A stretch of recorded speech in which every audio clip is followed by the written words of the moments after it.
Hah?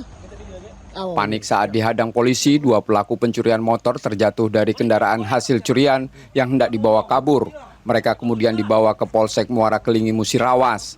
Keduanya diketahui merupakan spesialis curanmor yang kerap beraksi di berbagai lokasi. Terakhir, mereka mencuri motor milik pengunjung masjid yang tengah beristirahat dan aksi itu terekam kamera pengawas. Berdasarkan rekaman tersebut, polisi menangkap dua pelaku, sementara satu rekannya masih buron. Mereka disebut kerap merusak kunci kontak untuk memuluskan aksinya. Kejadian itu sekitar pukul 1 malam, dia mampir ke masjid, istirahat, maksudnya buang air kencing, buang air kecil. Ketika dia mau kembali ke motornya, motornya sudah tidak ada lagi. Dan terlihat di CCTV, pelaku mengambil kendaraan itu. Setelah korban merasa kehilangan kendaraannya, dia melaporkanlah ke Polsek Muara Kelingi. Setelah LP diterima,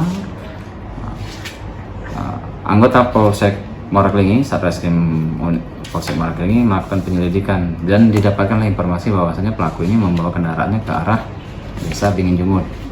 Dilakukanlah penangkapan dan kedua tersangka berhasil diamankan.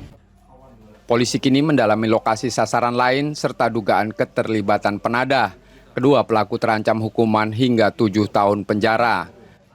Reski Oktora, Mukelas Diferensial, Kompas TV, Palembang, Sumatera Selatan. Memang maling ya.